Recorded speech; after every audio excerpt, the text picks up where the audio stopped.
This is the San Diego plane crash. This is a picture of where it crashed into. And that house got messed up. Music talent agent among dead after jet crashes into San Diego neighborhood. I always think it's funny when people are like, oh my God, that person, it's always someone famous or someone that's important that's always dying in these small passenger plane private jets. And it's like, yeah, who else could afford it? Like, of course. Holy. So, a passenger plane crashed into someone's house. Private jet carrying a musical talent agent and 5 others. I love how they say that, by the way.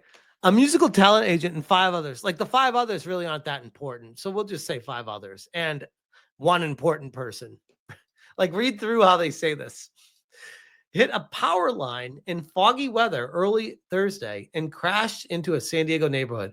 And I'll tell you guys, it was really, really foggy this morning here. So it makes sense. It's rarely foggy here, but when it is, oh boy, it is very, very foggy. And today it definitely was. I can vouch for that. Slamming into a home and killing multiple people on the flight. With the home engulfed in flames and jet fuel rolling down the streets, half a dozen vehicles ignited while residents in the neighborhood of U.S. Navy-owned housing were shaken awake just before 4 a.m. Could you imagine? Like, imagine streaming all night like I do, going to bed at like 2:30 in the morning, and waking up to a plane crashing into the side of your house an hour and a half later. I'd be like, what the hell is going on? Oh my God, that is wild.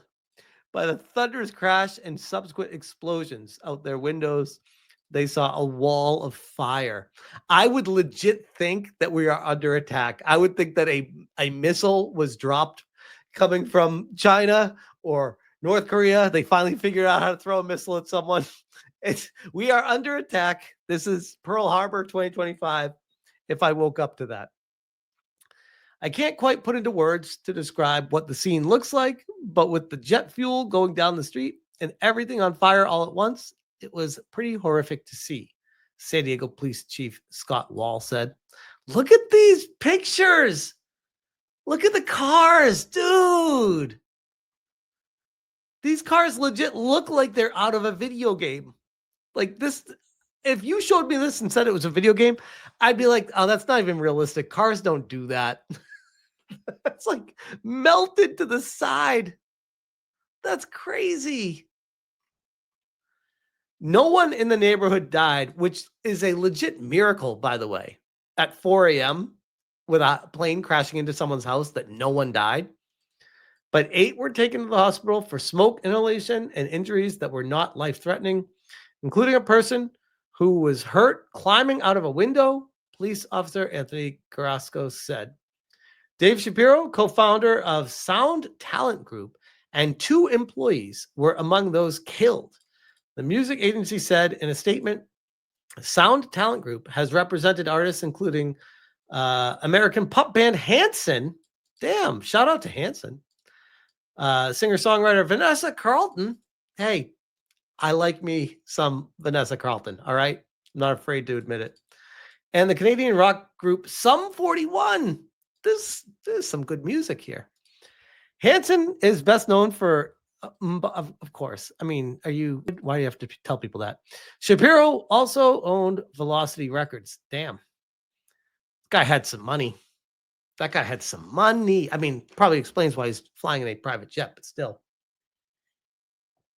We are devastated by the loss of our co-founder, colleagues, and friends. Our hearts go out to their families and everyone impacted by today's tragedy, the agency said. I could only imagine. Imagine like working for a small company and a co-founder and 5 other people at the company all died all at once in a small company. Like, eesh. 6 people were on board the plane, According to the FAA, authorities still combing the scene and recovering the bodies before releasing an official number. I mean, I think we can kind of guess at this point, and identified the dead, though there were not believed to be any survivors aboard the flight. Daniel Williams, former drummer for metal band The Devil Wears Prada, posted on his Instagram on Wednesday afternoon that he was boarding the plane with Shapiro. The band posted a tribute to Williams on their Instagram page. No words. We owe you everything. Love you forever, the band wrote. A representative for the band referred to their social post when asked about Williams' death. And this is the side of the house. Like, yes, it's a genuine tragedy that 6 people died, but what a miracle that only the 6 people on the plane died. Because this literally flew into someone's house and blew up like a missile and destroyed like 10 cars. It's crazy. It's crazy. Oh, speaking of musicians, we have a celebrity in the house right now. Tim McGillicuddy is here. What's up, Tim? Long time no see, buddy. Tim McGillicuddy, lead singer of The Rounds. Fantastic band. Fantastic band. Hope you're doing well, buddy. Love your music. Parts of Shapiro's 1985 Cessna 550 citation littered a large area, including fragments under the power lines and a section of the wing on a road behind the homes, said Elliot Simpson of the National Transportation Safety Board. Neighborhood hit hard. The home was struck and destroyed, with the front heavily burned and roof partially collapsed. About 10 others were damaged in Murphy Canyon. Now, if you guys are wondering, since I've been doxxed, Murphy Canyon is about 15 minutes away from me. It's very close. It's not like walkable, but 15 minutes is pretty damn close.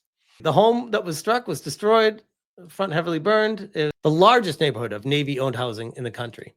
Ben McCarthy and his wife, who live in the home that was hit, said they felt heat all around them. Imagine being in the military and having your house hit by a plane. If I thought a war was starting, if I was in the military that happened, I would definitely be thinking a war was starting. Damn. There's a lot of Navy in San Diego. I mean, Top Gun was no joke. My wife was screaming. She's like, there's a fire. McCarty, who served in the Navy for 13 years, told ABC. When he walked toward the front of the house, he saw the roof had fallen off. Flames blocked their exit. They grabbed their children and dogs and ran in the back, but the neighbors helped them climb over the fence to escape. The plane also hit a couple of the couple's vehicles, which burned. It put my truck into the living room. Damn. This is crazy. Chaos says, is this neighborhood on high hills or flatland? Fog is fog, but flatland is flat and not an obvious target for a plane. As far as I understand, it's extremely flat in that area. But it's also called Murphy Canyon, which means there are some hills around. So it depends on what area of Murphy Canyon it is. There are some very flat areas in there, but there's also some hills. One of the family's cars was completely disintegrated, and the other had extensive damage. Her yard was littered with plane parts, broken glass, and debris. I definitely do feel blessed because we've been spared. That's so scary.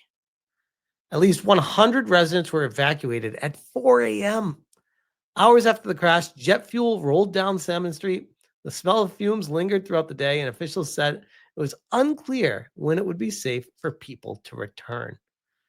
Man, I kind of want to go there tomorrow and take a look at the damage. It's probably going to be closed down with police lines all over it, but still, that's wild. Plane was trying to land in foggy weather. Here's another picture. Jeez. Legit, it looks like a missile hit those cars. That's crazy. I mean, it makes sense, but still. But yeah, that happened in I was going to say my backyard, but not literally my backyard, but pretty damn close to it this morning. Pretty crazy. Pretty crazy. Anyways, sorry. I kind of jumped ahead of the pre-stream legends with that story, but it was kind of like breaking news that I was like, I should probably cover this because it literally happened right here today and apparently was worldwide news. So yeah, we'll talk about it.